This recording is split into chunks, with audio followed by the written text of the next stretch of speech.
ഇത് കൃത്യമായ ഒരു പ്ലാൻഡ് പ്രോഗ്രാമാണ്. അൻവർ നന്നാവും എന്നാണോ? നന്നായാലേ പിടിച്ചു നിൽക്കാനൊക്കെ ഉള്ളൂ. ജലീൽ പോയത് അൻവറിൻ്റെ ഭാഗ്യമാണ്, മഹാഭാഗ്യം. അവിടേക്കാണ് അൻവർ പോകുന്നത് എങ്കിൽ AKG സെൻറ്റർ മാത്രമല്ല, AKG സെൻറ്ററിനേക്കാൾ കൂടുതൽ വിറയ്ക്കുന്നത് ഇന്ദിരാഭവനായിരിക്കും. മാരാർജി ഭവനിൽ ഒരു 1-2 മുറിക്കും ചെറിയ പറയൽ വരും. അൻവർ UDF-നോടൊപ്പം ചേരുന്നതായിരിക്കും പൊളിറ്റിക്കൽ ബ്ലണ്ടർ. എന്താ കാര്യം വെച്ചാൽ UDF-നോട് ചേർന്നാൽ പിന്നെ അൻവറിന് സ്പേസ് ഇവിടെ ഇല്ല. മന്ത്രിസ്ഥാനം കിട്ടാം. ഒരു മന്ത്രിയാൽ അതുകൂടി അൻവറിൻ്റെ ഇടപാട് തീർന്നു.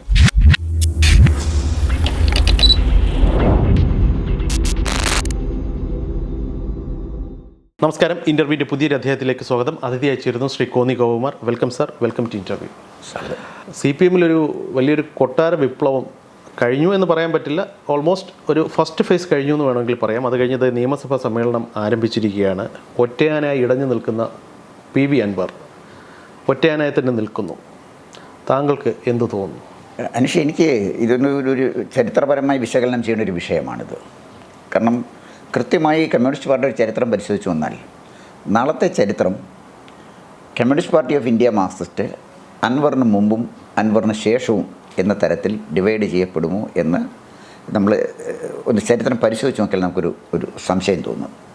കാരണം എന്താണെന്ന് വെച്ചാൽ ഏതൊരു പൊളിറ്റിക്കൽ പാർട്ടിക്കും 2 തലമുണ്ട്. അതിലൊന്ന് അതിൻ്റെ ഒരു ഇൻ്റലക്ച്വൽ പ്ലെയിനാണ്, മറ്റൊന്ന് അതിൻ്റെ ഒരു ഇമോഷണൽ പ്ലെയിനാണ്. കമ്മ്യൂണിസ്റ്റ് പാർട്ടിയുടെ ഇൻ്റലക്ച്വൽ പ്ലെയിൻ എന്ന് പറയുന്ന അവരുടെ പ്രത്യയശാസ്ത്രമാണ്. അധ്വാനവർഗത്തിനെ സ്വാധീനിക്കുക, അധ്വാനവർഗത്തിന് വേണ്ടി ശബ്ദം ഉയർത്തുക. അവർക്ക് വേണ്ടി വേറെ ആരും ഇല്ല, ഇവർ മാത്രമേ ഉള്ളൂ. അപ്പോൾ അതിന് വേണ്ടുന്ന ഒരു ഫിലോസഫി, ഒരു ദർശനം അവതരിപ്പിക്കുക, അത് അതിൻ്റെ ഇൻ്റലക്ച്വൽ പ്ലെയിനാണ്. ഇമോഷണൽ പ്ലെയിൻ അത് അവരുടെ അടവ് നയത്തിൻ്റെ ഭാഗമാണ്. പരമാവധി ആളുകളെ അവരുടെ ഒപ്പം നിർത്തുകയാണ്. എന്നും കമ്മ്യൂണിസ്റ്റ് പാർട്ടിക്ക് നേരിടേണ്ടി വന്ന വലിയൊരു പ്രശ്നം കേരളത്തിലെ 2 ന്യൂനപക്ഷങ്ങൾ, ക്രൈസ്തവരും അതുപോലെ തന്നെ മുസ്ലിങ്ങളും. ഈശ്വര നിഷേധിയായ കമ്മ്യൂണിസ്റ്റ് പാർട്ടിയോട് അടുക്കാൻ ആദ്യം വളരെ വൈമുഖ്യം കാണിച്ചു. വളരെ കുറച്ച് ക്രിസ്ത്യാനികളും മുസ്ലിങ്ങളെ ഉള്ളൂ നേതൃത്വത്തിലോട്ട് വന്ന പാർട്ടി പ്രവർത്തനത്തിൽ വന്നിരുന്നത്. എന്നാൽ പാർട്ടി ആരംഭം തൊട്ടേ ഒരു വലിയ ശ്രദ്ധ കൊടുത്തത് മുസ്ലിങ്ങളെ കൂടെ നിർത്താനാണ്. അതിൻ്റെ ഒരു ഉദാഹരണം എന്ന് പറഞ്ഞാൽ 57-ലെ EMS-ൻ്റെ ഗവൺമെൻറ് വന്നു. EMS അപ്പോഴും ലീഗുമായിട്ട് നല്ല ബന്ധമായിരുന്നു. 65-ൽ കേരളത്തിൽ ഇലക്ഷൻ നടക്കുമ്പോൾ അപ്പോഴത്തേക്ക് 64 കമ്മ്യൂണിസ്റ്റ് പാർട്ടി CPI-യും CPM-ഉമായിട്ട് മാറിക്കഴിഞ്ഞു. 65-ലെ തിരഞ്ഞെടുപ്പിൽ EMS ഒരു അണ്ടർസ്റ്റാൻഡിങ് ലീഗ് നേതൃത്വമായിട്ട് ഉണ്ടാക്കിയിട്ട് ആ തിരഞ്ഞെടുപ്പിൽ വലിയ മുന്നേറ്റം നടത്തി. CPI തകർന്നടിഞ്ഞുപോയി. അത് മുസ്ലിം സമുദായത്തിൻ്റെ പിന്തുണയോടാണ് മാർക്സിസ്റ്റ് പാർട്ടി ഈ നേട്ടം കൈവരിച്ചത്. 65-ൽ 67-ൽ വീണ്ടും EMS അധികാരത്തിൽ വന്നു. 67-ൽ മലപ്പുറം ജില്ല വന്നു. ഇപ്പോഴും കമ്മ്യൂണിസ്റ്റ് പാർട്ടി പറയുന്നത് തലശ്ശേരി കലാപം പൊട്ടിപ്പുറപ്പെട്ടപ്പോൾ ന്യൂനപക്ഷങ്ങളുടെ വീടിന് കാവൽ നിന്ന് ഞങ്ങളാണ് ന്യൂനപക്ഷ സംരക്ഷകർ, ഞങ്ങൾക്കേ ന്യൂനപക്ഷങ്ങളെ സംരക്ഷിക്കാൻ കഴിയും. അതിൻ്റെ തുടർച്ചയായിട്ട് വന്ന ഒരുപാട് കാര്യങ്ങളുടെ അന്വേഷണം ഒന്ന് പരിശോധിക്കുമ്പോഴേ 67-ൽ മലപ്പുറം ജില്ല കൊണ്ടുവന്നപ്പോൾ EMS-ന് ഒരു ഘട്ടം കഴിഞ്ഞപ്പോൾ മനസ്സിലായി, 80-കളിലേക്ക് EMS-ന് മനസ്സിലായി ഭൂരിപക്ഷ സമുദായത്തിൻ്റെ വോട്ട് നഷ്ടപ്പെടുന്നുണ്ട് എന്നുള്ള കാര്യം. അതിന് അദ്ദേഹം അന്ന് പ്രതിപക്ഷ ലീഗിനെ പിളർത്തി. പ്രതിപക്ഷ ലീഗ് വന്നിട്ട് ആ പ്രതിപക്ഷ ലീഗിനെ പുറത്താക്കിക്കൊണ്ടാണ് പിന്നീട് 87-ൽ നയനാരുടെ ഗവൺമെൻറ് അധികാരത്തിൽ നിന്ന്. ഈ പ്രതിപക്ഷ ലീഗ് പോയപ്പോൾ എന്താ പറഞ്ഞത്? വർഗീയ കക്ഷികളൊക്കെ പോയി, ഞങ്ങൾ സംശുദ്ധമായി. അതും EMS അവിടെ ഉപയോഗിച്ചു. പക്ഷേ മുസ്ലിം സമുദായത്തിലെ ഒരു വലിയ വിഭാഗം ആളുകളുടെ പിന്തുണയില്ലാതെ അധികാരത്തിൽ വരാൻ പറ്റില്ല എന്ന് നമ്പൂതിരിപ്പാട് വീണ്ടും തിരിച്ചറിയുകയാണ്. അതുകൊണ്ടാണ് പിന്നെ നമ്പൂതിരിപ്പാട് പറഞ്ഞത് മഹാത്മാഗാന്ധിയും മദനിയും സമശീർഷരാണ് എന്ന് പറഞ്ഞത്. പിന്നീട് ഈ സമുദായക്കാരുടെ EMS വളരെ ഫലപ്രദമായിട്ട് ഉപയോഗിച്ചത് സദ്ദാം ഹുസൈനെ തൂക്കിക്കൊന്നപ്പോഴാണ്. നിങ്ങൾ സദ്ദാമിനോടൊപ്പമാണോ അമേരിക്കൻ സാമ്രാജ്യത്തോടൊപ്പമാണോ? പക്ഷേ അന്ന് കേരളത്തിലെ പൊതുസമൂഹവും സദ്ദാം ഹുസൈനെ അക്സെപ്റ്റ് ചെയ്തു. അതുകൊണ്ടാണ് അന്നത്തെ ജില്ലാ കൗൺസിൽ തെരഞ്ഞെടുപ്പിൽ 13 ജയിച്ചത്, മലപ്പുറം ഒഴിച്ച്. പിന്നെ അതിനുശേഷം വന്ന ഓരോ മാറ്റങ്ങൾ നോക്കണം. പിണറായി വിജയൻ്റെ കാലഘട്ടത്തിലേക്ക് വന്നപ്പോഴേ പ്രീണനം എല്ലാ അതിരുകളെയും ലംഘിച്ച് വളരെ ശക്തമായിട്ട് മുന്നോട്ട് പോയി. അപ്പോൾ അങ്ങനെ വന്ന മാർക്സിസ്റ്റ് പാർട്ടിയുടെ ഒരു ഇമോഷണൽ പ്ലെയിൻ അതിൻ്റെ തലത്തിൽ നിന്ന് വളർന്നു വന്ന ആളാണ് PV അൻവർ. അദ്ദേഹത്തെ ഒരു കമ്മ്യൂണിസ്റ്റുകാരൻ എന്ന് നമുക്ക് പറയാൻ ഒരിക്കലും സാധിക്കില്ല. അദ്ദേഹം ഒരു കച്ചവടക്കാരനാണ്. എങ്ങനെയോ പാർട്ടിയിലെ മാറി വന്ന നയ വ്യതിയാനങ്ങളുടെ ഭാഗമായിട്ടോ അല്ലെങ്കിൽ വ്യക്തികളുടെ തീരുമാനങ്ങളുടെ അടിസ്ഥാനത്തിലോ അദ്ദേഹം CPM-ൻ്റെ ഭാഗമായി, CPM-ൻ്റെ ഓൾ ഇൻ ഓളായി, CPM-ൻ്റെ പ്രൊട്ടക്ടറായിട്ട് സ്വയം പ്രഖ്യാപിത ഹീറോയായി വളർന്നു. അദ്ദേഹത്തെ കടന്നൽ രാജ എന്നാണ് അദ്ദേഹത്തിൻ്റെ അനുയായികളൊക്കെ വിശേഷിപ്പിച്ചുകൊണ്ടിരുന്നത്. ഇന്ന് ആ കടന്നൽ തിരിഞ്ഞു കുത്തിയിരിക്കുകയാണ്. ഈ ഒരു സാഹചര്യത്തിൽ ഇനി അങ്ങോട്ട് അദ്ദേഹത്തിൻ്റെ മുന്നോട്ട് പോക്ക് എങ്ങനെയാണ്? CPM-ൻ്റെ മുന്നോട്ടുള്ള ഭാവി എന്താണ്? അത് വളരെ കൃത്യമായിട്ടൊന്ന് പരിശോധിക്കേണ്ടതാണ്. അൻവറിൻ്റെ മുന്നിൽ ആദ്യത്തെ 2 മാർഗം, ഒന്നുകിൽ രാഷ്ട്രീയ പ്രവർത്തനം അവസാനിപ്പിക്കുക. പക്ഷേ അദ്ദേഹം ഒരു പാർട്ടി പ്രഖ്യാപിച്ചു കഴിഞ്ഞു. സോ ദാറ്റ് മീൻസ് അദ്ദേഹം ഒരിക്കലും പിന്നോട്ടില്ല. ഇല്ല, ഇനിയും അദ്ദേഹത്തിൻ്റെ പാർട്ടി പ്രഖ്യാപിച്ചല്ലോ. ഇനിയും അദ്ദേഹത്തിൻ്റെ മുന്നിൽ 2 ഓപ്ഷനാണുള്ളത്. അദ്ദേഹം ഏർനാടൻ രാഷ്ട്രീയമാണ് കളിക്കുന്നത്. മുസ്ലിം രാഷ്ട്രീയം, പച്ചയ്ക്ക് പറഞ്ഞാൽ മുസ്ലിം രാഷ്ട്രീയമാണ് അദ്ദേഹം കളിക്കുന്നത്. അദ്ദേഹത്തിൻ്റെ മുന്നിൽ 2 മാർഗമുണ്ട്. ഒന്ന്, വാര്യംകുന്നത്ത് കുഞ്ഞഹമ്മദ് ഹാജിയുടെ മാർഗം അദ്ദേഹത്തിന് സ്വീകരിക്കാം, മാതൃകാ പുരുഷനായിട്ട് സ്വീകരിച്ചുകൊണ്ട് അദ്ദേഹത്തിന് പോകാം. അല്ലെങ്കിൽ അബ്ദുൾ റഹ്മാൻ സാഹിബിൻ്റെ മാതൃകയായിട്ട് സ്വീകരിക്കുക. ഈ അബ്ദുൾ റഹ്മാൻ സാഹിബിനെ പറയുമ്പോൾ ഒരു വാചകം ഞാനൊന്ന് അനുസ്മരിക്കണം. കാരണം വെച്ചാൽ 1931 കേരളം കണ്ട ഏറ്റവും വലിയ മതേതര നേതാവായിരുന്നു അബ്ദുൾ റഹ്മാൻ സാഹിബ്. അദ്ദേഹത്തെ അംഗീകരിക്കാതെ പോയ കേരളത്തിലെ ചരിത്രകാരന്മാർ കാണിച്ചിരിക്കുന്ന അക്ഷന്തവ്യമായ അപരാധമാണ്. ദ്വിരാഷ്ട്രവാദത്തിനെ ഏറ്റവും ശക്തമായി എതിർത്ത ആളാണ് അബ്ദുൾ റഹ്മാൻ സാഹിബ്. 48-ാമത്തെ വയസ്സിൽ 1945 മരിച്ചുപോയി ഇദ്ദേഹം, അബ്ദുൾ റഹ്മാൻ സാഹിബ്. 1931 അദ്ദേഹം കോഴിക്കോട് നഗരസഭയിലേക്ക് മത്സരിക്കുക, കോൺഗ്രസിൻ്റെ സ്ഥാനാർത്ഥിയായിട്ട്. അന്ന് മത്സരിക്കുമ്പോൾ അദ്ദേഹത്തിന് എതിരായിട്ട് നിന്നത് ചന്തു അധികാരി എന്ന ആളാണ്. അന്നും കോൺഗ്രസിനകത്ത് ഗ്രൂപ്പുണ്ട്. അബ്ദുൾ റഹ്മാൻ സാഹിബിനെ പോലൊരു മതേതരനെ ടോളറേറ്റ് ചെയ്യാൻ കഴിയുന്ന ഒരു ഹൃദയവിശാലത അന്നും കോൺഗ്രസിനില്ല. അതാണ് ഞാൻ പറഞ്ഞു വന്നത്. അവിടെ എന്ത് ചെയ്യുന്നു വെച്ചാൽ കോൺഗ്രസ് 80% ഹിന്ദുക്കളുള്ളൊരു വാർഡിൽ അബ്ദുൾ റഹ്മാൻ സാഹിബിനെ നിർത്തി. തോക്കും തന്നെ അവരുടെ വിശ്വാസം. വലിയ ഭൂരിപക്ഷത്തിൽ ചന്തു അധികാരി, അതായത് അവിടുത്തെ അധികാരിയാണ്, അയാളെ തോൽപ്പിച്ചുകൊണ്ടാണ് ഇദ്ദേഹം ജയിക്കുന്നത് അബ്ദുൾ റഹ്മാൻ സാഹിബ്. നഗരസഭ ചെയർമാൻ്റെ സ്ഥാനത്തേക്ക്, മുനിസിപ്പൽ ചെയർമാൻ്റെ സ്ഥാനത്തേക്ക് ഇലക്ഷൻ വന്നപ്പോൾ ഇവർ അബ്ദുൾ റഹ്മാൻ സാഹിബിനെ തോൽപ്പിച്ചു. മഹാത്മാഗാന്ധി വാർത്തയിൽ വിളിച്ചു വരുത്തി അദ്ദേഹത്തോടെ ഖേദം പ്രകടിപ്പിക്കുക, അദ്ദേഹത്തെ ചേർത്ത് നിർത്തുകയും ചെയ്തതാണ്. 1938 AICCയിൽ ഏറ്റവും കൂടുതൽ വോട്ട് വാങ്ങി ജയിച്ച ആളാണ് അബ്ദുൾ റഹ്മാൻ സാഹിബ്. 48-ാമത്തെ വയസ്സിൽ ആ മനുഷ്യൻ മരിച്ചുപോയി. അപ്പോൾ അദ്ദേഹത്തിൻ്റെ ഒരു പാരമ്പര്യമാണ് ഞാൻ ഈ പറയുന്നത്. അപ്പോൾ ആ പാരമ്പര്യം, കോൺഗ്രസ്സുകാരനാണല്ലോ PV അൻവർ. അൻവറിൻ്റെ ഒരു പ്രത്യേകത അതുകൂടെ നമ്മളൊന്ന് പരിഗണിക്കണം. അൻവറിന് 2 തലമുണ്ട്. അൻവർ പിണറായി വിജയനുമായി തുറന്നൊരു യുദ്ധം പ്രഖ്യാപിക്കുന്നത് വരെ കേരളത്തിലെ പൊതുസമൂഹം അൻവറിന് ഏതാണ്ട് രാജ്ഞിയോടാണ് കണ്ടിരുന്നത്. കാരണം അദ്ദേഹത്തിൻ്റെ ശരീരഭാഷ, അദ്ദേഹത്തിൻ്റെ ഉപയോഗിക്കുന്ന പ്രസംഗത്തിൽ ഉപയോഗിക്കുന്ന ഭാഷകളും, ഉദാഹരണത്തിന് അദ്ദേഹത്തിൻ്റെ പ്രവർത്തികൾ അദ്ദേഹം ഉദാഹരണത്തിന് ഷാജിനുമായിട്ട് അദ്ദേഹം നടത്തിയൊരു യുദ്ധം, അതൊരു അദ്ദേഹത്തിൻ്റെ അതിനകത്ത് യുദ്ധത്തിൻ്റെ കാര്യങ്ങളൊന്നുമില്ല. പക്ഷേ അദ്ദേഹം നടത്തി, ഇപ്പോൾ പിടിക്കും നാളെ പിടിക്കും എന്നൊക്കെ പറഞ്ഞിരുന്നു, ഒന്നും സംഭവിച്ചില്ല. അപ്പോൾ ആളുകൾ നോക്കുന്ന എന്തിനാണ് ഷാജിനെതിരെ ഈ PV അൻവർ ഒരു യുദ്ധം നടന്നത്? അദ്ദേഹത്തെ ബാധിക്കുന്ന ഒരു കാര്യമല്ലല്ലോ ഇത്. ഷാജിനൊരു പൊളിറ്റിക്കൽ സ്റ്റാൻഡ് എടുത്തു, ഗവൺമെൻറ്റിനെ വിമർശിച്ചു. അത് പത്രധർമ്മമാണ്. ഗവൺമെൻറ് വിമർശിക്കുന്ന പത്രക്കാരെയെല്ലാം ജയിലിലടയ്ക്കാന്ന് അത് ഫാസിസമാവില്ലേ? പക്ഷേ അദ്ദേഹം അതിനെ എതിർത്തു. അഡ്വക്കേറ്റ് ജയശങ്കർ അദ്ദേഹത്തിൻ്റെ തലയിൽ മലമൊഴിക്കും എന്ന് പറഞ്ഞ് അദ്ദേഹം ഭീഷണിപ്പെടുത്തി. അതിനുവേണ്ടി ജയിലിൽ പോകാൻ തയ്യാറായിട്ടിരിക്കും. അങ്ങനൊരു പൊളിറ്റിക്കൽ ലീഡറെ ഒരിക്കലും സമ്പൂർണ്ണ സാക്ഷരത നേടിയൊരു സംസ്ഥാനം അംഗീകരിക്കില്ല. ഇത് വല്ല ബീഹാറിലൊക്കെ ആണെങ്കിലും നടക്കും, കേരളത്തിൽ അത് നടക്കില്ല. അപ്പോൾ അദ്ദേഹത്തിൻ്റെ ഇമ്മച്ചുറായ പത്രപ്രസ്താവനകൾ അദ്ദേഹത്തെ ഒരു അവജ്ഞാ കഥാപാത്രമാക്കി ആളുകൾ തള്ളിക്കളഞ്ഞ ഒരു ഘട്ടത്തിലാണ് പെട്ടെന്ന് അദ്ദേഹം പിണറായി വിജയനെതിരെ തിരിയുന്നത്. അദ്ദേഹം പിണറായി വിജയനെതിരെയാണ് തിരിഞ്ഞത്, മാർക്സിസ്റ്റ് പാർട്ടിക്കെതിരെ തിരിഞ്ഞില്ല. അതാണ്. അപ്പോൾ എപ്പോഴും അദ്ദേഹം സഖാക്കളെ അഡ്രസ്സ് ചെയ്താണ് സംസാരിക്കുന്നത്. ആദ്യം അദ്ദേഹം തിരിയുന്ന സമയത്തും അദ്ദേഹം പിണറായി വിജയന് എതിരെ ആയിരുന്നില്ല. അദ്ദേഹം മുഖ്യമന്ത്രിയുടെ ഓഫീസിനെതിരെയും അദ്ദേഹത്തിൻ്റെ വിശ്വസനായ പോലീസ് ഓഫീസർക്കെതിരെയും മാത്രമാണ് സംസാരിച്ചത്. അപ്പോഴും പിണറായി വിജയനെ പ്രൊട്ടക്ട് ചെയ്തുകൊണ്ടാണ് സംസാരിക്കുന്നത്. പക്ഷേ ഒരു ഘട്ടത്തിൽ പിണറായി വിജയൻ അദ്ദേഹത്തെ പാടെ നിരാകരിക്കുന്ന ഒരു സമയം വന്നപ്പോൾ ശക്തിയുക്തം പിണറായി വിജയൻ്റെ പേര് പറഞ്ഞുകൊണ്ടുള്ള വിമർശനം പിന്നീട് 2ാം ഘട്ടത്തിലാണ് വന്നത്. പറഞ്ഞോളൂ സാർ. അപ്പോൾ ഞാൻ അനീഷ് പറഞ്ഞ അവിടെ തന്നെ തുടങ്ങാം. ആദ്യം അദ്ദേഹം അറ്റാക്ക് ചെയ്യുന്നത് സുർജിത് ദാസിനെയാണ്, അതായത് പഴയ മലപ്പുറം SP. അദ്ദേഹത്തിൻ്റെ ഒരു സംഭാഷണം പുറത്ത് വിട്ടുകൊണ്ടാണ്. അതിനെക്കുറിച്ച് 2 അഭിപ്രായം വന്നു. ഒന്ന്, പേഴ്സണലായി പറഞ്ഞ ഒരു കാര്യം അത് ടെലികാസ്റ്റ് ചെയ്യാൻ കൊടുത്തത് ഒരു സാമാന്യ മര്യാദയ്ക്ക് നിരക്കുന്നല്ല, ശരിയായില്ല. 2ാമതൊരു അഭിപ്രായം വന്നത് ഇങ്ങനെയും കറപ്റ്റായ ഉദ്യോഗസ്ഥന്മാർ ഇന്ത്യൻ സിവിൽ സർവീസിലുണ്ട് എന്ന് ജനങ്ങളെ ബോധ്യപ്പെടുത്തി. ഒരു കാര്യം ഞാൻ പറയാം, അദ്ദേഹം അത് ചെയ്തത് ശരിയാണെങ്കിലും തെറ്റാണെങ്കിലും അതവിടെ നിൽക്കട്ടെ. പക്ഷേ ഇന്ത്യൻ സിവിൽ സർവീസിൽ സുർജിത് ദാസിനെ പോലെ ഉദ്യോഗസ്ഥന്മാർ കടന്നുകൂടി എന്നുള്ളത് ഞെട്ടിക്കുന്നൊരു യാഥാർത്ഥ്യമല്ലേ? അദ്ദേഹം ചെയ്തത് ഒരു അൺഎത്തിക്കലാണ്, അതിന് സംശയിക്കുന്നത്. എക്സ്പോസ് ചെയ്യായിരുന്നു. അപ്പോൾ അതിൻ്റെ പ്രശ്നം ഇന്ത്യ IPSകാർക്ക് വലിയൊരു അംഗീകാരം ജനങ്ങൾ കൊടുത്തിരിക്കുന്നതാണ്, IASകാർക്കും ജനങ്ങൾക്ക് വലിയൊരു അംഗീകാരമുണ്ട്. ഈ 2 അംഗീകാരവും ചീട്ടുകൊട്ടാരം പോലെ തകർന്നു വീഴുകയാണ് ഇവിടെ ചെയ്തത്. അപ്പോൾ അത് ഇനിയും ഉദ്യോഗസ്ഥന്മാരെ പബ്ലിക്കിൻ്റെ സ്കാനറിലാണ് നിൽക്കുന്നതെന്നും ഏത് ഗവൺമെൻറ് ഇവരെ പ്രൊട്ടക്റ്റ് ചെയ്താലും ഇന്നല്ലെങ്കിൽ നാളെ ഇവർക്ക് സമൂഹത്തിനോട് മറുപടി പറയേണ്ടി വരും എന്നുള്ളൊരു ബോധ്യം അവർക്ക് ഉണ്ടാക്കിയെടുക്കാൻ അത് സഹായിച്ചു. പക്ഷേ ഒരാൾ പറഞ്ഞ സ്വകാര്യ സംഭാഷണം പുറത്ത് വിട്ടത് അണ്ണത്തിക്കലാണ്. അതവിടെ നിൽക്കട്ടെ. എന്തായാലും സുർജിത് ദാസിൽ നിന്ന് അദ്ദേഹം രണ്ടാമത് ചെയ്യുന്നത് അജിത് കുമാറിൻ്റെ ADP അജിത് കുമാർ കഴിഞ്ഞപ്പോൾ അദ്ദേഹം നേരെ P ശശിയിലേക്ക് തിരിഞ്ഞു. അവസാനം പിണറായി വിജയനിലെത്തി, അദ്ദേഹത്തിൻ്റെ കുടുംബത്തിലെത്തി, റിയാസിലെത്തി, വീണയിലെത്തി. ആ തരത്തിലേക്ക് അദ്ദേഹത്തിൻ്റെ വിമർശനം പോയി. അപ്പം നമ്മൾ നോക്കുമ്പോഴേ ഇത് കൃത്യമായ ഒരു പ്ലാൻഡ് പ്രോഗ്രാമാണ്. ഇപ്പം നമ്മൾ അൻവറിനെ എടുക്കേണ്ടത്, അൻവർ കഴിഞ്ഞ ദിവസം പത്രക്കാരുമായിട്ട് കൊണ്ടുപോയി ഒരു സ്വർണ്ണപ്പണിക്കാരൻ്റെ വീട് കൊണ്ട് കാണിച്ചു, ഉണ്ണികൃഷ്ണൻ. അപ്പോൾ ഉണ്ണികൃഷ്ണൻ അവിടെ തുടങ്ങിയിരിക്കുകയാണ്.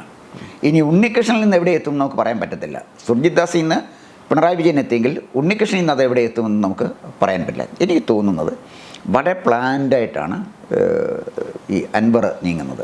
അൻവറിനെ അങ്ങനെ അണ്ടർ എസ്റ്റിമേറ്റ് ചെയ്യുന്ന ഈ കാര്യമില്ല, വികാരപരമായി കാണുന്നു. അതാണ് ഞാൻ പറഞ്ഞത്. അവജ്ഞയോടെ കേരള സമൂഹം കണ്ടിരുന്ന, പൊതുസമൂഹം കണ്ടിരുന്ന ഒരാൾ പെട്ടെന്ന് കേരള രാഷ്ട്രീയത്തിൽ ഏറ്റവും അധികം ശ്രദ്ധിക്കപ്പെടുന്ന ആളായി സകല മീഡിയയും അൻവറിലെ ഫോക്കസ് ചെയ്തിരിക്കുകയാണ്. അതാണ് ജനങ്ങൾ കാണുന്നത്. അത് സോഷ്യൽ മീഡിയ ആയാലും ശരി, മറ്റ് മീഡിയകളായാലും ശരി. മനസ്സിലായി സാർ. അൻവറിന് പിന്നിൽ ചില പ്രവാസി വ്യവസായികളാണ്, ചില സാമുദായിക സംഘടനകളാണ്, ചില വർഗീയ സംഘടനകളാണ്. സ്പെസിഫിക്കലി പേരെടുത്ത് പറഞ്ഞുകൊണ്ട് തന്നെ പല വിമർശനങ്ങൾ വരുന്നു. ജമാഅത്ത് ഇസ്ലാമിയുടെ പേര് പറയുന്നു, SDPയുടെ പേര് പറയുന്നു. ഇതുപോലെയുള്ള ഫണ്ടമെൻ്റലിസ്റ്റ് മൂല്യങ്ങൾ ഉയർത്തിപ്പിടിക്കുന്ന സംഘടനകളാണ് ഇദ്ദേഹത്തിൻ്റെ പിന്നിൽ. അദ്ദേഹത്തിന് വ്യക്തമായ താല്പര്യമുണ്ട്, രാഷ്ട്രീയ താല്പര്യമുണ്ട്, കച്ചവട താല്പര്യമുണ്ട് എന്ന് പറയുന്നു. ഈ സാഹചര്യത്തിൽ അൻവർ നടത്തുന്നത് ഒരു ശുദ്ധികലശമാണ്, അല്ലെങ്കിൽ പാർട്ടിയെ റീവാമ്പ് ചെയ്യാനുള്ളൊരു നേരായ ദിശാബോധത്തോടു കൂടിയുള്ളൊരു പ്രവർത്തനമാണെന്നൊക്കെ നമുക്ക് കരുതാൻ സാധിക്കുമോ? ഈ ജമാഅത്തെ ഇസ്ലാമി, അതുപോലെ തന്നെ പിന്നെ ഒരു പൊളിറ്റിക്കൽ ഇസ്ലാം, അവർക്ക് കേരളത്തിൽ അതർവൈസ് തന്നെ പാർട്ടിയുണ്ട്. SDPI അവർ സ്പോൺസർ ചെയ്യുന്ന പാർട്ടിയാണ്. അവർ സ്പോൺസർ ചെയ്യുന്ന ഒരു ചാനൽ തന്നെയുണ്ട്. അതിനെ ഈ ജയശങ്കറിൻ്റെ ഭാഷയിൽ പറയാൻ മൗദൂദി ചാനൽ. അങ്ങനെ ചാനലുണ്ട്. SDPI പോപ്പുലർ ഫ്രണ്ടിൻ്റെതാണ്, മീഡിയ വണ്ണാണ് ജമാഅത്ത് ഇസ്ലാമിയുടെ ചാനലായിട്ട് വരുന്നത്. അല്ല, ഞാൻ പറഞ്ഞത് പോപ്പുലർ ഫ്രണ്ടിനും ജമാഅത്തെ ഇസ്ലാമിക്കും താല്പര്യങ്ങളൊന്നാണ്. അതൊരു പൊളിറ്റിക്കൽ ഇസ്ലാമാണ് അവരുടെ ലക്ഷ്യം, അല്ല വേറെ വ്യത്യാസമൊന്നുമില്ല. അവരുടെ ലക്ഷ്യം അത് തന്നെയാണ്. അപ്പോൾ അത്തരം ഒരു സ്പേസ് കേരളത്തിലുണ്ട്. അപ്പോൾ ആ സ്പേസിലേക്കാണോ അൻവർ പോകുന്നത്? അൻവർ പോയാൽ SDPIക്കോ പോപ്പുലർ ഫ്രണ്ടിനോ ചെയ്യാൻ കഴിയാതിരുന്ന കാര്യം, അല്ലെങ്കിൽ മീഡിയ വണ്ണിന് പ്രചരിപ്പിക്കാൻ കഴിയാതെ പോയ ഒരു കാര്യം അൻവർ ചെയ്യാൻ കഴിയുമോ? അതാണ് ഞാൻ ആദ്യം പറഞ്ഞത്. അൻവർ സ്വീകരിക്കുന്നത് വാര്യൻകുന്നൻ്റെ മാർഗമാണോ, അബ്ദുറഹ്മാൻ സാഹിബിൻ്റെ മാർഗ്ഗമാണോ അദ്ദേഹം സ്വീകരിക്കുന്നതെന്നാണ് ഇനി നമ്മൾ കാത്തിരുന്ന് കാണേണ്ടത്. അബ്ദുറഹ്മാൻ സാഹിബിൻ്റെതാകാൻ യാതൊരു സാധ്യതയും ഉണ്ടെന്ന് തോന്നുന്നില്ല പ്രഥമ ദൃഷ്ടിയ ഇതുവരെയുള്ള അദ്ദേഹത്തിൻ്റെ പെരുമാറ്റം വെച്ചിട്ട്. ആദ്യം പിണറായി വിജയൻ അല്ലെങ്കിൽ കുറച്ച് IPS ഓഫീസേഴ്സ് തുടങ്ങി മുഖ്യമന്ത്രിയുടെ ഓഫീസിലൂടെ മുഖ്യമന്ത്രിയിലേക്ക് തന്നെ എത്തി നിൽക്കുന്ന PV അൻവർ ഇപ്പോൾ ഏറ്റവും ഒടുവിൽ പറഞ്ഞിരിക്കുന്നത് സ്വന്തമായൊരു പാർട്ടി രൂപീകരിക്കുമെന്നുള്ളതാണ്. ഈ തുടക്കഘട്ടത്തിൽ അദ്ദേഹത്തോടൊപ്പം ഉണ്ടായിരുന്ന നേതാവാണ് മുൻ മന്ത്രി കൂടിയായ ഡോക്ടർ KT ജലീൽ. കഴിഞ്ഞ ദിവസം അദ്ദേഹം ഒരു വാർത്താസമ്മേളനം നടത്തി പറയുന്നു, ഞാൻ ഉള്ള കാലം ഇനി ഒരു ഇടത് സഹയാത്രികനായി തന്നെ തുടരും. അൻവറിനോട് വ്യക്തിപരമായി ചില കാര്യങ്ങളിൽ യോജിപ്പുണ്ട്, ചില കാര്യങ്ങളിൽ വിയോജിപ്പുണ്ട്. ഇതിനെ പലരും പല രീതിയിൽ വ്യാഖ്യാനിക്കുന്നു. താങ്കൾക്ക് എന്ത് തോന്നുന്നു? എനിക്ക് വ്യത്യസ്തമായ അഭിപ്രായ കാര്യത്തിലുള്ളത്. എൻ്റെ ഒരു വിശ്വാസം അൻവർ അബ്ദുറഹ്മാൻ സാഹിബിൻ്റെ മാർഗം സ്വീകരിക്കാനാണ് താല്പര്യം. എൻ്റെ കാര്യം ഞാൻ പറയാം. KT ജലീൽ ഒരു കാര്യം ഒന്ന് ചോദിച്ചോട്ടെ സാർ, അൻവറിനെ പോലെ ഒരു വ്യക്തിയെ താങ്കൾ നേരത്തെ പറഞ്ഞ തികഞ്ഞ മതേതര മൂല്യമുള്ള അബ്ദുറഹ്മാൻ സാഹിബുമായിട്ട് PV അൻവറിനെ ഏതെങ്കിലും രീതിയിൽ കമ്പയർ ചെയ്യുന്നത് യുക്തിഭദ്രമാണോ? ഒരിക്കലും യുക്തിഭദ്രമല്ല. അദ്ദേഹത്തിൻ്റെ മാർഗം സ്വീകരിക്കും എന്ന് ഞാൻ പറഞ്ഞത്. ഇതൊരു കമ്പാരിസൺ അല്ല. അബ്ദുറഹ്മാൻ സാഹിബിൻ്റെ മാർഗം സ്വീകരിക്കാൻ അൻവർ നന്നാവും എന്നാണോ? നന്നായാലേ പിടിച്ച് നിൽക്കാനൊക്കെ ഉള്ളൂ. അതാണ് പ്രശ്നം. മടിയിൽ കനമുള്ള ഒരാൾക്ക് വഴിയിൽ ഭയന്നേ പറ്റൂ. ഈ പോയ കാലങ്ങളിലെല്ലാം അൻവറിന് കച്ചവട താല്പര്യങ്ങളും നിക്ഷിപ്ത താല്പര്യങ്ങളൊക്കെ ഉണ്ടായിരുന്നു. പല വഴിവെട്ട മാർഗ്ഗങ്ങളിലൂടെ സഞ്ചരിച്ചിട്ടുണ്ടെന്ന് അദ്ദേഹം തന്നെ പറയുന്നുണ്ട്. നിങ്ങൾ എന്നെക്കുറിച്ച് കുറേ എഴുതുന്നുണ്ടല്ലോ, അതൊക്കെ നമുക്ക് പിന്നീട് സംസാരിക്കാം. ഇപ്പോൾ ഞാൻ സംസാരിക്കുന്ന വിഷയം നിങ്ങൾ ഫോക്കസ് ചെയ്യൂ, അതേക്കുറിച്ച് അന്വേഷിക്കുന്നതാണ് അൻവർ ഇപ്പോൾ പറയുന്നത്. പക്ഷേ അൻവറിൻ്റെ പാസ്റ്റ് അത്ര ക്ലിയർ അല്ല എന്നുള്ളത് അൻവർ തന്നെ സമ്മതിക്കുന്നു. ആ സാഹചര്യത്തിൽ മുന്നോട്ട് അങ്ങനെ ഗാന്ധിയനായിട്ടൊരു സുപ്രഭാതത്തിൽ അങ്ങ് ബാപ്റ്റിസം നടത്തിയിട്ട് പുണ്യാളനാകാൻ അദ്ദേഹത്തിന് സാധിക്കുമോ? അങ്ങനെ പുണ്യാളനാകാൻ കഴിയുന്ന എത്ര പേര് ഇന്ന് കേരളത്തിലെ രാഷ്ട്രീയ രംഗത്തുണ്ട് അനീഷ? അതൊന്നും നോക്കണ്ടേ? നമ്മൾ അത് നോക്കുമ്പോഴേ ഞാൻ അതാ പറഞ്ഞത്. കഴിഞ്ഞ ഒരു ഇൻ്റർവ്യൂ നമ്മൾ തമ്മിൽ പറഞ്ഞത്, ഒന്ന്, ഒരു സമ്പന്നന് ഭരണാധികാരിയാകാനും ഭരണാധികാരിക്ക് സമ്പന്നനാകാനും ഒരു സമ്മേളനത്തിൻ്റെ കാലയളവിൻ്റെ വ്യത്യാസമേ ഉള്ളൂ. ഒരു കാലം വേണ്ട, ഒരു പാർട്ടി സമ്മേളനം അതുകൊണ്ടും ആകാം. ഇത് നമ്മൾ കണ്ടുകൊണ്ടിരിക്കുന്ന കാര്യമാണ്. അത് അൻവറിന് മാത്രം ആപ്ലിക്കബിളായ ഒരു കാര്യമല്ല, മറ്റു പലർക്കും ആപ്ലിക്കബിൾ. പറഞ്ഞു വരുന്നത് അൻവർ പുണ്യാളനായേ പറ്റൂ. അല്ല, എങ്കിലേ അൻവറിന് സ്പേസ് കിട്ടുമെന്നാണ് ഞാൻ ഈ പറഞ്ഞത്. അതായത് ഓൾറെഡി പൊളിറ്റിക്കൽ ഇസ്ലാമിനെ ഒരു ഫൈറ്റ് ഇവരവിടെ നടത്തുന്നുണ്ട്. അവരുടെ കൂടെ ചേർന്നാൽ അൻവറിന് പ്രത്യേകിച്ചൊന്നും ചെയ്യാനില്ല. രണ്ട്, അൻവറിന് കിട്ടിയിരിക്കുന്നൊരു മഹാഭാഗ്യം, വീണ് കിട്ടിയൊരു ഭാഗ്യം, KT ജലീൽ അദ്ദേഹത്തിനെ ഉപേക്ഷിച്ച് പോയി എന്നുള്ളതാണ്. ഇപ്പോൾ ലൈൻ കുറച്ചുകൂടെ ക്ലിയറായി. ജലീൽ പോയത് അൻവറിന് ഭാഗ്യമാണ്. മഹാഭാഗ്യം. ഭാഗ്യം എന്ന് പറഞ്ഞാൽ എന്താണ് കാരണം? KT ജലീലിൻ്റെ പശ്ചാത്തലം എന്താണ്? KT ജലീലിൻ്റെ പശ്ചാത്തലം സിമിയുടെ പ്രവർത്തകനായിട്ട് അദ്ദേഹം തുടങ്ങുന്നത്. ഇന്ത്യയുടെ മോചനം ഇസ്ലാമിലൂടെ എന്ന മുദ്രാവാക്യം മുഴക്കിയ ആളാണ് ജലീൽ. കേരളം കണ്ട ഏറ്റവും വർഗീയവാദിയായ വിദ്യാഭ്യാസ മന്ത്രിയായിരുന്നു ജലീൽ. ഈ ജലീലിനെ CPM എടുത്ത് മന്ത്രിയാക്കിയത് അവർക്കുണ്ടാക്കിയ ആഘാതം എന്താണെന്ന് പഠിക്കാൻ അവരുടെ ഒരു ഇൻ്റലക്ച്വൽ പ്ലെയിൻ അതിൽ നിൽക്കുന്ന നേതാക്കന്മാർ ആ പാർട്ടിയിൽ ഇല്ലാതെ പോയതുകൊണ്ട് സംഭവിച്ചൊരു കാര്യമാണ്. ഒരു നിഷ്പക്ഷമായൊരു കാര്യം ചോദിക്കാം. ജലീൽ എന്ന് പറയുന്ന ഒരാളിനെ നിഷ്പക്ഷനായി ഒരാൾ അന്വേഷണം അംഗീകരിക്കാൻ പറ്റുമോ? ജലീൽ ജാതി മതം നോക്കിയല്ല ഞാനീ പറയുന്നത്. E.T. മുഹമ്മദ് ബഷീർ കേരളം കണ്ട ഏറ്റവും നല്ല വിദ്യാഭ്യാസ മന്ത്രിമാരിൽ ഒരാളാണ്. അദ്ദേഹം ലീഗിൻ്റെ ആളായിരുന്നു. പക്ഷേ ജലീൽ വളരെ മോശമായ ഒരാളായിരുന്നു. അദ്ദേഹത്തിൻ്റെ തീവ്രമായ നിലപാടുകളോടാണ് ഞാൻ വിയോജിക്കുന്നത്. ജലീലൂടെ അൻവറിൻ്റെ കൂടെ കൂടിയിരുന്നെങ്കിൽ ഞാൻ പറഞ്ഞതുപോലെ അൻവറിന് വാര്യംകുന്നിൻ്റെ പാതയിലൂടെ സഞ്ചരിക്കുന്ന ഒരാളായി സമൂഹം ചിത്രീകരിക്കപ്പെട്ടേനെ. ജലീൽ പിന്നെ അൻവറിനെ വിട്ടതോടുകൂടി അൻവർ രക്ഷപ്പെട്ടു എന്നാണ് ഞാൻ ഈ പറയുന്നത്. പക്ഷേ ജലീൽ പോയാലും താങ്കളുടെ വാക്കുകൾ തന്നെ കടം കൊള്ളുകയാണെങ്കിൽ താങ്കൾ തന്നെ പറയുന്ന അൻവറിന് കൃത്യമായ പൊളിറ്റിക്കൽ അജണ്ടയുണ്ട്, വർഗീയ താല്പര്യങ്ങളുണ്ട് എന്ന് പറയാതെ പറയുമ്പോൾ അല്ലെങ്കിൽ പറഞ്ഞു വെക്കുമ്പോൾ ജലീൽ പോയത് കൊണ്ട് മാത്രം എന്താ പ്രയോജനം? ജലീൽ പോയപ്പോൾ അദ്ദേഹത്തിന് വർഗീയ താല്പര്യം ഉണ്ടാകാം. അദ്ദേഹത്തിൻ്റെ ഓരോ നിലപാടുകൾ നോക്കണം. അദ്ദേഹം സംസാരിച്ചത് ഓം ശാന്തി എന്ന് പറഞ്ഞാണ് തീർന്നത്. പിന്നെ കർത്താവിൻ്റെ സ്തുതിയായിരിക്കട്ടെ എന്ന് പറഞ്ഞു, പിന്നെ അസ്സലാമു അലൈക്കും പറഞ്ഞു. അപ്പോൾ ഇവിടെ ഒരു ടെററിസ്റ്റ് ആയിട്ടുള്ള ഒരു പൊളിറ്റിക്കൽ ഇസ്ലാമിക്കുന്ന ഒരാൾക്ക് ഒരിക്കലും ഓം ശാന്തി പറയാൻ പറ്റില്ലല്ലോ. അങ്ങനെ ഒരു വാക്ക് പോലും പറയാൻ പറ്റില്ല. അപ്പോൾ അതാണ് ഞാൻ പറഞ്ഞത്, അൻവറിനെ സസൂക്ഷ്മം പഠിക്കേണ്ട ഒരാളാണ്. അൻവറിൻ്റെ രണ്ട് തലം, അതാണ് ഞാൻ പറഞ്ഞത്. അവജ്ഞയോടെ കണ്ടിരുന്ന കേരളത്തിലെ പൊതുസമൂഹത്തിൽ ശ്രദ്ധാകേന്ദ്രമായി അൻവറിന് മാറാൻ എടുത്ത എത്ര ദിവസം എടുത്തു? 2 വോട്ട് കിട്ടുമെങ്കിൽ ആരെയും അപ്പ എന്ന് വിളിക്കും എന്നതാണ് പൊതുവെ രാഷ്ട്രീയക്കാർക്ക് എതിരെ ഉയരുന്ന ഒരു ആക്ഷേപം. അപ്പോൾ ആ സാഹചര്യത്തിൽ അൻവറിൻ്റെ ഈ ഈ സ്തുതിവചനങ്ങളെയെല്ലാം അല്ലെങ്കിൽ ഈ പ്രകീർത്തനങ്ങളെയെല്ലാം ആ രീതിയിൽ കണ്ടാൽ പോരെ, ഒരു രാഷ്ട്രീയക്കാരൻ്റെ ഡിപ്ലോമസിയായി കണ്ടാൽ പോരെ? അല്ല, ഇതിനകത്ത് കമ്മ്യൂണിസ്റ്റ് പാർട്ടിക്ക് ഇവിടാണ് പ്രത്യേകം നമ്മൾ ശ്രദ്ധിക്കേണ്ട കാര്യം. കമ്മ്യൂണിസ്റ്റ് പാർട്ടി ഒരു ചരിത്രമുണ്ട്. 1920 താഷ്കൻഡിൽ കമ്മ്യൂണിസ്റ്റ് പാർട്ടി ഉണ്ടാകുന്നത് ഈ ടർക്കിയിൽ ഖിലാഫത്തിന് വേണ്ടി യുദ്ധം ചെയ്യാൻ പോയ ആളുകൾ, ഇന്ത്യക്കാർ, അവർ മടങ്ങി വരുന്ന വഴി താഷ്കൻഡിലെത്തി. അവരെ ചേർത്താണ് ഈ MN Roy communist party of India രൂപീകരിക്കുന്നത്. എന്ന് പറഞ്ഞാൽ സിറിയയിൽ ആട് മേയ്ക്കാൻ പോയ കുറേ പേരെ ചേർത്ത് ഒരു പാർട്ടി രൂപീകരിക്കുന്ന പോലെയാണ് അന്നത്തെ കാലത്ത് അത് രൂപീകരിക്കുന്നത്. അത് സോഷ്യൽ മീഡിയ ഒന്നും ഇല്ലല്ലോ. അവിടെ തൊട്ട് തുടങ്ങുന്നു കമ്മ്യൂണിസ്റ്റ് പാർട്ടി ചരിത്രം. പിന്നെ കാശ്മീരിൻ്റെ വിഷയം വന്നപ്പോൾ കാശ്മീരിന് സ്വയംഭരണാവകാശമുണ്ട് എന്ന് ഒരു മാർക്സിയൻ ഇൻ്റർപ്രിട്ടേഷൻ, ലെനിൻ്റെ ചില അഭിപ്രായങ്ങൾ എടുത്തു വെച്ചൊരു മാർക്സിയൻ ഇൻ്റർപ്രിട്ടേഷൻ കൊടുത്ത ആളാണ് G അധികാരി. കാശ്മീർ വിട്ടു പോകുന്നെങ്കിൽ പോട്ടെന്നുള്ളതായിരുന്നു അവരുടെ നിലപാട്. പിന്നീട് കമ്മ്യൂണിസ്റ്റ് പാർട്ടി സ്വീകരിച്ച് വന്നിരിക്കുന്ന എല്ലാ സമീപനങ്ങളും ഒരു ന്യൂനപക്ഷ പ്രീണനത്തിൻ്റെ ഭാഗമാണ്. അതിൻ്റെ കാര്യം എന്താണെന്ന് വെച്ചാൽ ഒരു അനാർക്കി ഉണ്ടെങ്കിലേ കമ്മ്യൂണിസ്റ്റ് പാർട്ടിക്ക് വളരാൻ പറ്റുള്ളൂ. അപ്പോൾ ന്യൂനപക്ഷങ്ങളെ കൂടെ നിർത്തുന്ന, പ്രത്യേകിച്ച് മുസ്ലിങ്ങളെ കൂടെ നിർത്തുന്ന ഒരു സമീപനമാണ് അവരാദ്യം തൊട്ട് സ്വീകരിച്ചത്. ബംഗാളിൽ എന്താ ചെയ്തത്? ബംഗാളിൽ അവരതാണ് ചെയ്തത്. പക്ഷേ നന്ദിഗ്രാമും സിംഗൂരും വന്നപ്പോൾ എന്ത് പറ്റി? മുസ്ലിം വോട്ട് ഒറ്റ ഇലക്ഷൻ കൊണ്ട് ഒലിച്ചങ്ങ് പോകാൻ, പിന്നെ അവർക്കത് തിരിച്ച് കിട്ടിയില്ല. ആലോചിച്ചു.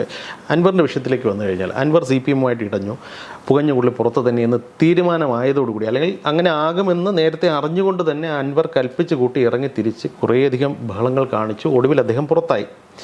അത് കഴിഞ്ഞിട്ട് അദ്ദേഹം എങ്ങോട്ട് എന്നുള്ളൊരു ചോദ്യം നിലനിൽക്കുന്നുണ്ടായിരുന്നു സൊസൈറ്റിയിൽ. അപ്പോൾ ചിലർ പറയുന്ന ചില പാർട്ടികളൊക്കെ ഫോം ചെയ്യുന്നൊക്കെ അങ്ങ് റൂമേഴ്സൊക്കെ ഉണ്ടെങ്കിലും അറിയാൻ സാധിക്കുന്നത് പിൻവാതിലിൽ UDF-നോടൊപ്പം ചേരുക, അത് മുസ്ലിം ലീഗിൻ്റെ ഭാഗമായി മെർജ് ചെയ്യുക, അല്ലെങ്കിൽ പഴയ കോൺഗ്രസിലേക്ക് തന്നെ പോവുക എന്നുള്ളൊരു ഫോർമുലയാണ്, അല്ലെങ്കിൽ അങ്ങനെ ഒരു പരീക്ഷണമാണ് അൻവർ താല്പര്യപ്പെട്ടിരുന്നതെന്ന് കേൾക്കുന്നു. പക്ഷേ UDF-നെ സംബന്ധിച്ചിടത്തോളം അൻവർ ഒരു തീക്കൊള്ളിയാണ്, എടുത്ത് തലച്ചൊറിയാൻ അവരും ഭയക്കുന്നുണ്ട്.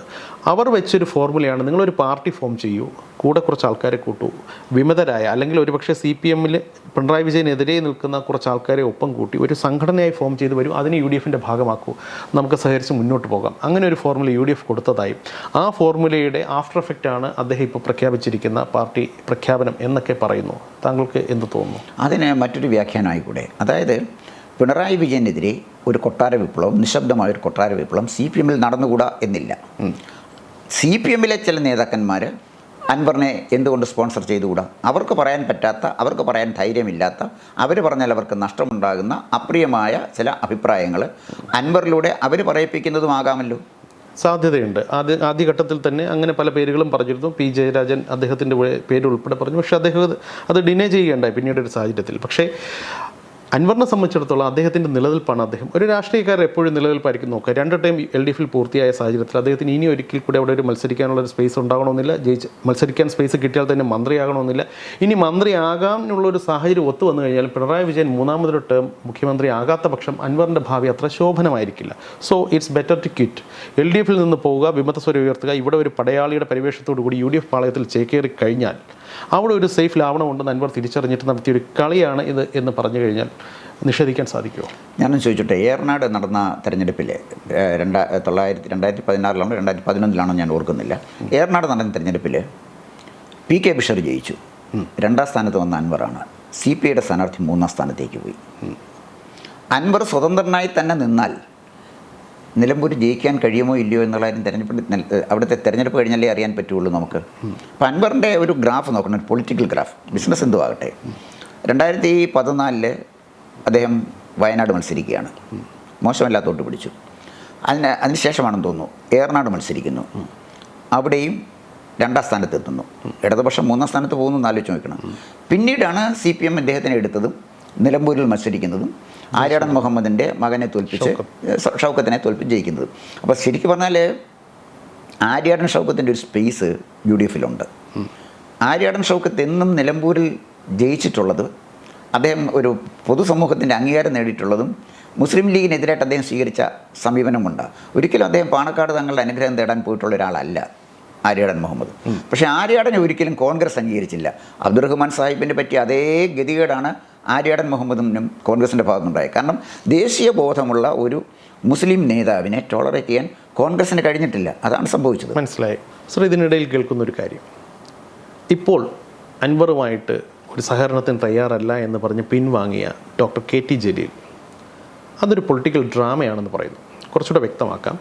അതായത് ഇപ്പോൾ അൻവർ ഒരു കുരിശുയുദ്ധം പ്രഖ്യാപിച്ച് അപ്പുറത്തേക്ക് പോകട്ടെ, അൻവർ ഒരു പുതിയ പാർട്ടി ഫോം ചെയ്യട്ടെ, അദ്ദേഹം UDFിലേക്ക് പോകട്ടെ, അവിടെ നിന്ന് ജയിച്ചു കഴിഞ്ഞാൽ ചിലപ്പോൾ ഒരുപക്ഷെ അദ്ദേഹം അടുത്ത പ്രാവശ്യം മന്ത്രി ആയേക്കും, ഒരു UDF ഗവൺമെൻറ് വരികയാണെങ്കിൽ, ഉറപ്പില്ല, വരികയാണെങ്കിൽ.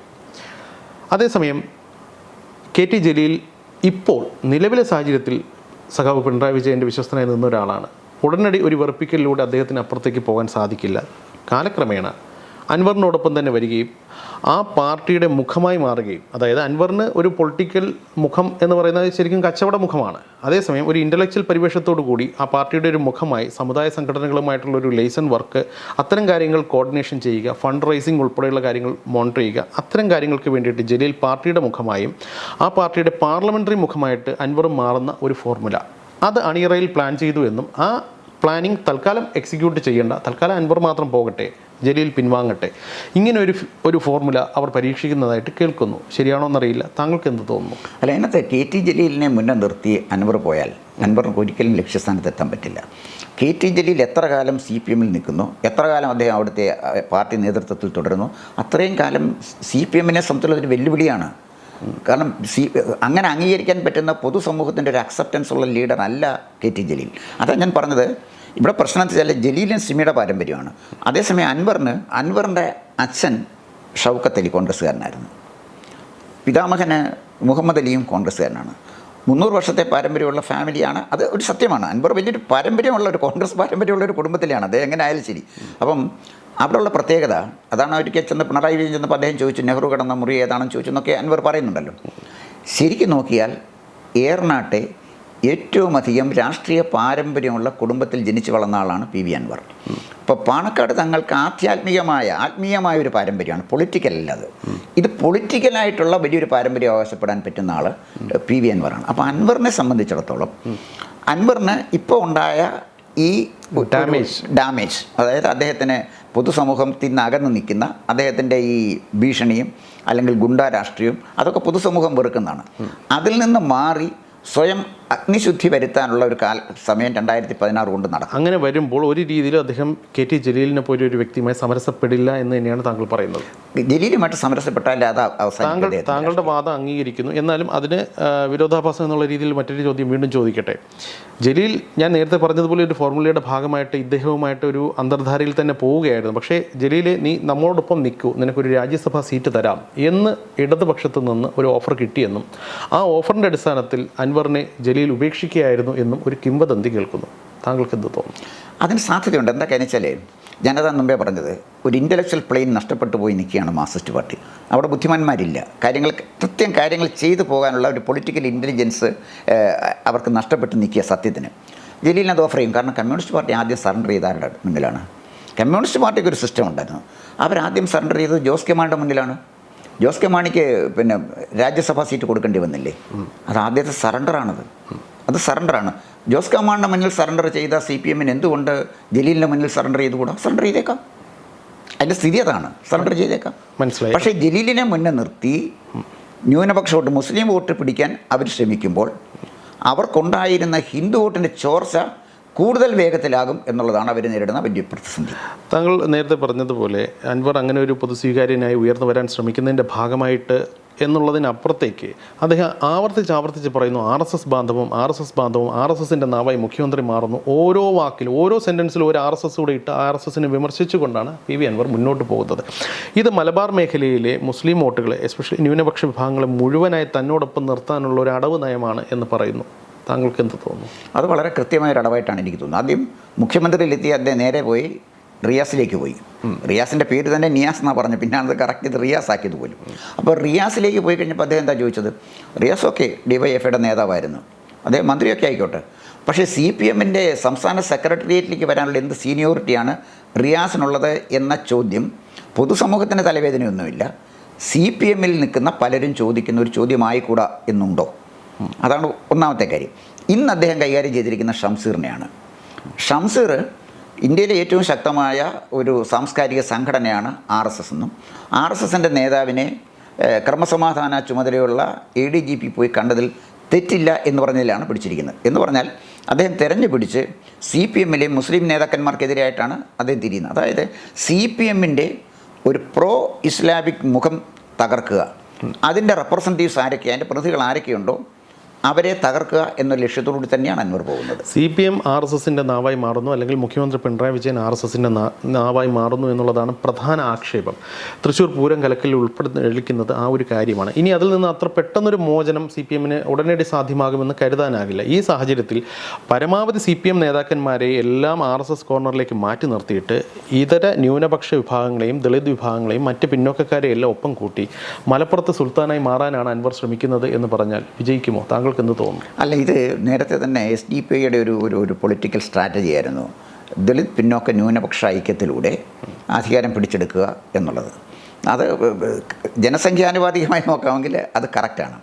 പക്ഷേ അദ്ദേഹം അത്തരം ഒരു നിലപാട്, അത്തരം ഒരു സ്ട്രാറ്റജി തകർത്ത് കളഞ്ഞത് വെള്ളാപ്പള്ളി നടേശനാണ്. ആ ട്രാപ്പിൽ വെള്ളാപ്പള്ളി വീണില്ല. അപ്പോൾ വെള്ളാപ്പള്ളി ഞാൻ മനസ്സിലാക്കിയിടത്തോളം അവരുദ്ദേശിക്കുന്ന അല്ലെങ്കിൽ അവരുടെ ശത്രുപക്ഷത്ത് കാണുന്ന സവർണരെ അടിക്കാൻ അവരുടെ കയ്യിലൊരു വടിയായിട്ട് മാറാൻ തനിക്ക് പറ്റില്ല എന്ന് വെള്ളാപ്പള്ളി പറഞ്ഞപ്പോൾ ആ ഫിലോസഫി അവിടെ തീർന്നു. വെള്ളാപ്പള്ളിക്ക് ആ ഫോർമുലയിൽ പ്രത്യേകിച്ച് നേട്ടമൊന്നും കാണത്തില്ല, അതുകൊണ്ടായിരിക്കും അദ്ദേഹം നിരാകരിച്ചിട്ടുണ്ട്. അല്ല, ആയിക്കോട്ടെ, പക്ഷേ അതിനകത്തുള്ളൊരു കാര്യം, അത്തരം വർഗീയമായൊരു പോളറൈസേഷൻ തടയാൻ അദ്ദേഹത്തിന് കഴിഞ്ഞില്ലേ? ഇനി അത്തരൊരു പോളറൈസേഷൻ ഉണ്ടെന്ന് തന്നെ വിചാരിച്ചുള്ളൂ. അത്തരൊരു പോളറൈസേഷൻ വന്നാൽ പോലും മാർക്സിസ്റ്റ് കമ്മ്യൂണിസ്റ്റ് പാർട്ടി നിലനിൽക്കുന്നിടത്തോളം കാലം അത് പ്രായോഗികമല്ല. കാരണം ഏറ്റവും കൂടുതൽ പിന്നോക്കക്കാരും ഹിന്ദുക്കളും അല്ലെങ്കിൽ ഹിന്ദുക്കളുള്ള പാർട്ടി മാർക്സിസ്റ്റ് പാർട്ടിയാണ്. അപ്പോൾ പിന്നോക്ക ദളിത് ന്യൂനപക്ഷ ഐക്യം SDP സ്വപ്നം സാക്ഷാത്കരിക്കാൻ തടസ്സം വെള്ളാപ്പള്ളിയേക്കാൾ കൂടി CPM ആണ്. കാരണം CPM കുറച്ചുകൂടെ ബ്രോഡായിട്ട് പിന്നോക്കക്കാരനെയും ദളിതനെയും ചേർത്ത് നിർത്തുന്ന പാർട്ടിയാണ്. താങ്കളുടെ വാക്കുകൾ അനുമാനിക്കുകയാണെന്നുണ്ടെങ്കിൽ അൻവറിൻ്റെ അജണ്ട വ്യക്തമാണ്. ന്യൂനപക്ഷങ്ങളെ ഇടതുപക്ഷത്തിൽ നിന്ന്, എസ്പെഷ്യലി CPMൽ നിന്ന് അകറ്റുക, ബാക്കിയുള്ളവരെല്ലാം തന്നോടൊപ്പം ചേർത്ത് തൻ്റെ പാർട്ടിയുടെ അകയിൽ അണിനിരത്തുക, ഏറെക്കുറെ UDFിലേക്ക് പോകുമെന്നുള്ളത് ഇന്നലത്തെ പ്രതിപക്ഷ നേതാക്കന്മാരുടെയൊക്കെ പ്രതികരണത്തിൽ നിന്നൊക്കെ ഏകദേശം വ്യക്തമാണ്. അദ്ദേഹം UDFിലേക്ക് തന്നെയാണ് എന്നുള്ളത് ഏറെക്കുറെ വ്യക്തമാണ്. ഈ സാഹചര്യത്തിൽ UDFിലേക്ക് അൻവറിൻ്റെ വരവ് അവിടുത്തെ പ്രമുഖ കക്ഷിയായ മുസ്ലിം ലീഗിന് എത്രത്തോളം സ്വീകാര്യമായിരിക്കും? അവരുടെ സ്പേസിനെ എങ്ങനെ ബാധിക്കും? അതൊരു വലിയ പ്രശ്നമാണ്. കാരണം മുസ്ലിം ലീഗിന് അൻവറിനെ പോലെ ഒരു ആളിൻ്റെ വരവ് മുസ്ലിം ലീഗിൻ്റെ അണികളിൽ വലിയ ചോർച്ച ഉണ്ടാക്കുമെന്ന കാര്യത്തിൽ യാതൊരു തർക്കവുമില്ല. ഈ ചോരുന്നവർ എങ്ങോട്ടായിരിക്കും പോവുക?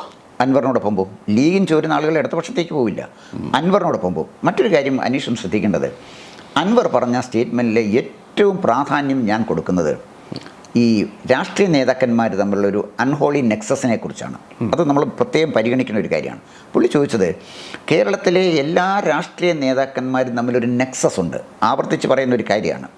അതായത് പ്രതിപക്ഷ നേതാവ് സതീശനായാലും ശരി, അതല്ലെങ്കിൽ മറ്റേ സുധാകരനായാലും ശരി, രമേശ് ചെന്നിത്തലയായാലും ശരി, ആരായാലും ശരി, അവർക്ക് ഇടതുപക്ഷ നേതാക്കന്മാരുമായിട്ടൊരു അൺഹോളി അലയൻസ് ഉണ്ട്. അതുകൊണ്ടാണ് കേരളം ഒരിക്കലും രക്ഷപ്പെടാതിരിക്കുന്നത്. ഇവർ കൂട്ടുകച്ചവടം നടത്തുന്നവരാണ്. അതായത് പ്രതിപക്ഷവും ഭരണപക്ഷവും ചേർന്ന് ഒരു കൂട്ടുകച്ചവടമാണ് കേരളത്തിൽ രാഷ്ട്രീയ രംഗത്ത് നടത്തിക്കൊണ്ടിരിക്കുന്നത് എന്നുള്ള അൻവറിൻ്റെ ആരോപണം കേരളത്തിലെ പൊതുസമൂഹത്തിൽ എത്രയോ കാലമായിട്ടുള്ളതാണ്. ശരിക്കും പറഞ്ഞാൽ ഇപ്പോഴത്തെ പ്രതിപക്ഷ നേതാവ് ആരാണ്? അൻവറാണോ വി ഡി സതീശനാണോ? അപ്പോൾ ഇത് ശരിക്കും പറഞ്ഞാൽ അൻവറിൻ്റെ വരവ് വി ഡി സതീശനെ അപ്രസക്തനാക്കി.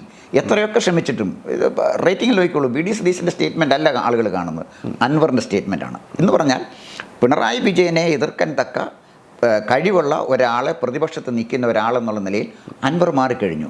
ദുർബലനായ ഒരു പ്രതിപക്ഷ നേതാവായി വി ഡി സതീശനും മാറി. സർ, ഈ പൊളിറ്റിക്കൽ നെക്സസ് എന്ന് പറയുന്ന ഉപയോഗം അല്ലെങ്കിൽ ആ പ്രയോഗം കുറച്ചുകൂടെ ശ്രദ്ധാപൂർവം കാണേണ്ട അല്ലെങ്കിൽ നിരീക്ഷിക്കേണ്ട ഒരു കാര്യമാണ്. അതായത് കാലാകാലങ്ങളിൽ ഇവിടെ ഭരിച്ചിട്ടുള്ളത് UDF LDF മാറി മാറി ഭരിച്ചിട്ടുണ്ട്. അപ്പോൾ ഒരു പൊളിറ്റിക്കൽ നെക്സസ് എന്ന് പറഞ്ഞ് വിമർശിക്കണമെങ്കിൽ ആ വാക്കുപയോഗിക്കാൻ ശരിക്കും അർഹരായിട്ടുള്ളവർ BJP അല്ലെങ്കിൽ RSS പശ്ചാത്തലമുള്ളവരാണ്. അൻവറിന് ഏതായാലും ആ തൊഴുത്തിൽ കെട്ടാൻ നിലവിൽ പറ്റില്ല എന്നാണ് എൻ്റെ വിശ്വാസം. ഈ സാഹചര്യത്തിൽ വസ്തുത അതായിരിക്കുമ്പോഴും അൻവർ അങ്ങനെ ഉപയോഗിച്ചിട്ടുണ്ടെങ്കിൽ എന്തായിരിക്കും അൻവറിൻ്റെ മനസ്സിൽ? അൻവർ വളരെ കാൽക്കുലേറ്റഡ് ആയിട്ടാണ് ഈ പൊളിറ്റിക്കൽ നെക്സസിനെ കുറിച്ച് പറഞ്ഞത്.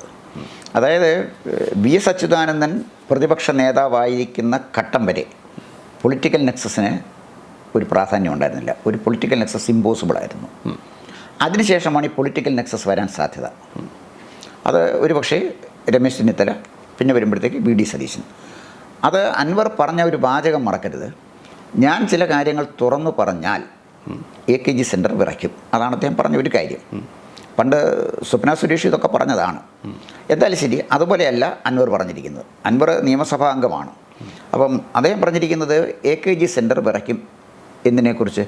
പൊളിറ്റിക്കൽ നെക്സസിനെ എന്താ കാര്യം അദ്ദേഹം പറയുന്നില്ല. പക്ഷേ പൊളിറ്റിക്കൽ നെക്സസിനെ കുറിച്ചാണ് അദ്ദേഹം വെളിപ്പെടുത്താൻ പോകുന്നത് എങ്കിൽ ആരൊക്കെ തമ്മിലാണ് ഈ പൊളിറ്റിക്കൽ നെക്സസ്, എന്ത് ലക്ഷ്യത്തോടു കൂടിയാണ് ഈ പൊളിറ്റിക്കൽ നെക്സസ് ഉള്ളത്, അതിൻ്റെ ഗുണഭോക്താക്കൾ ആരൊക്കെയാണ്, അവർക്ക് എന്ത് ഗുണം ഇതിനകത്ത് കിട്ടി, ഇതൊക്കെ പൊതുസമൂഹം അറിയാൻ ആഗ്രഹിക്കുന്ന കാര്യമാണ്.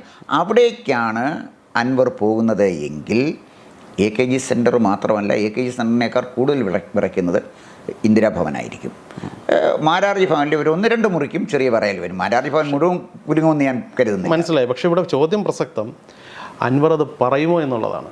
താങ്കൾക്ക് എന്ത് തോന്നുന്നു? ഈ നമ്മളൊരു കാര്യം പറയുമല്ലോ, അന്തം വിട്ട പ്രതി എന്തും ചെയ്യും എന്ന് പറഞ്ഞ പോലെ അൻവറിന് അത് പറഞ്ഞേ അൻവറിന് ഒരു പൊളിറ്റിക്കൽ സ്പേസ് കിട്ടൂ എന്നൊരു സാഹചര്യം വന്നാൽ പറയും. എന്താ പറഞ്ഞതിൻ്റെ കാര്യം, UDF ഉറച്ചു നിൽക്കുകയാണ്, അൻവറിനെ ഞങ്ങൾക്ക് വേണ്ട, കാരണം ലീഗ് ദുർബലമാകും. അൻവറിൻ്റെ അടുത്ത ലീഗ് ദുർബലമാകും, സംശയിക്കേണ്ട, അതിന് ഒരു തർക്കം വേണ്ട. അപ്പോൾ അൻവറിനെ UDF എടുക്കില്ലെന്ന് താങ്കൾ ഉറപ്പിക്കുകയാണോ? അല്ലല്ല, എടുത്താൽ ലീഗ് ദുർബലമാകും. അതുകൊണ്ട് കോൺഗ്രസ് അതിനകത്ത് അങ്ങനെ നിൽക്കാൻ പറ്റില്ല.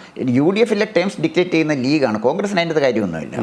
ലീഗ് എടുക്കാൻ തീരുമാനിച്ചാൽ എടുക്കും. ഒരു ലീഗിൻ്റെ B ടീമായിട്ട് അൻവറിനെ കൂടെ കൂട്ടിയാൽ, ലീഗിൻ്റെ B ടീമായിട്ട് അൻവറിനെ കൂടെ കൂട്ടിയാൽ നാളെ ലീഗിനെ വിഴുങ്ങുമോ ഇല്ലയോ എന്ന് അറിയാൻ ഒക്കില്ല. കാരണം എന്താണെന്ന് വെച്ചാൽ ഈ അൻവർ, അതാണ് ഞാൻ മുമ്പ് പറഞ്ഞത്, അൻവറിൻ്റെ ഒരു രാഷ്ട്രീയ ഒട്ടകത്തിന് ഇടം കൊടുത്ത പോലെ ആവും. അങ്ങനെയാണെങ്കിൽ ഒരിക്കൽ പോലും പിന്നെ ആര്യാടൻ മുഹമ്മദിനെ ഒരിക്കലും ലീഗ് അംഗീകരിച്ചില്ലല്ലോ. ലീഗിനെ എതിർത്തല്ലേ ആര്യാടൻ മലപ്പുറത്ത് വളർന്നു വന്നത്. അപ്പോൾ അതേ പാതയിലൂടെ തന്നെയാണ് അൻവർ ഇതുവരെ പൊയ്ക്കൊണ്ടിരിക്കുന്നത്. അൻവർ അഡ്രസ്സ് ചെയ്യുന്നത് പടച്ചതമ്പുരാനും എൻ്റെ സഖാക്കളും എന്നോടൊപ്പം നിന്നാൽ, എൻ്റെ സഖാക്കൾ, അപ്പം എൻ്റെ സഖാക്കൾ മാർക്സിസ്റ്റ് പാർട്ടിയിലെ മുസ്ലിങ്ങളെ ലക്ഷ്യമിട്ടാണ് അൻവർ പറയുന്നത്. എന്നിട്ട് അവരോട് പറയുന്നത് CPM നിങ്ങളെ സംരക്ഷിക്കില്ല എന്ന് പറയുമ്പോൾ CPM എന്നുള്ള മുസ്ലിങ്ങൾ ഇത് കൃത്യമായിട്ട് നിരീക്ഷിച്ചുകൊണ്ടിരിക്കുകയാണ്. അദ്ദേഹം CPM നേതാക്കന്മാരുമായിട്ട് RSS നേതാക്കന്മാരുമായിട്ട് അവിശുദ്ധ ബന്ധമുണ്ടെന്ന് പറയുന്നു. അജിത് കുമാർ പോയത് അവരുടെ ഭാഗമായിട്ടാണെന്ന് പറയുന്നു. പൂരം തകർക്കേണ്ടതിൻ്റെ ഗുണഭോക്താവ് ആരാണോ അവർക്ക് വേണ്ടിയാണ് അജിത് കുമാർ കാണാൻ പോയതെന്ന് പറഞ്ഞു. ഇതൊക്കെ വളരെ കൃത്യമായി ഷാർപ്പായിട്ട് ആരെയാണോ അൻവർ ലക്ഷ്യമാക്കുന്നത് അവിടേക്കുള്ളൂ. അതിൻ്റെ പിന്നിലുള്ള കാര്യം മുസ്ലിങ്ങളുടെ ഒരു നേതാവായിട്ട് നിന്ന് അതേസമയം പൊതുസമൂഹത്തിൻ്റെ അംഗീകാരവും വാങ്ങി ഒരു പൊളിറ്റിക്കൽ സ്പേസ് ഉണ്ടാക്കാനായിരിക്കാം അൻവറിൻ്റെ ശ്രമം. അങ്ങനെയാണെങ്കിൽ ഒരു പക്ഷേ അൻവർ ചെയ്യുന്നത് ഇടതുപക്ഷത്തോ വലതുപക്ഷത്തോ BJPയോടോ ഒപ്പമോ ചേരാതെ 2 or 3 കോൺസ്റ്റിറ്റ്യുവൻസിൽ, ഇപ്പോൾ ഉദാഹരണത്തിന് നിലമ്പൂർ അൻവർ സ്വതന്ത്രനായിട്ട് നിന്നാൽ ജയിക്കില്ല എന്നൊക്കെ പറയാൻ പറ്റുമോ? പറ്റില്ല. സാധ്യതയുണ്ട്, നിലവിലെ സാഹചര്യത്തിൽ സാധ്യതയുണ്ട്. അൻവർ സ്പോൺസർ ചെയ്യുന്ന 2 or 3 സ്ഥാനാർത്ഥികൾ മഞ്ചേരിയിൽ പോരും, മഞ്ചേരിയിലാകാം, മലപ്പുറത്ത് 2 or 3 സ്വതന്ത്രന്മാരെ പിന്നെ ജയിപ്പിക്കാൻ അൻവറിന് കഴിഞ്ഞാൽ ഈ 3 മുന്നണിയിലും പെടാതെ 3 പിന്നെ അൻവർ ആയിരിക്കും രാജാവ്.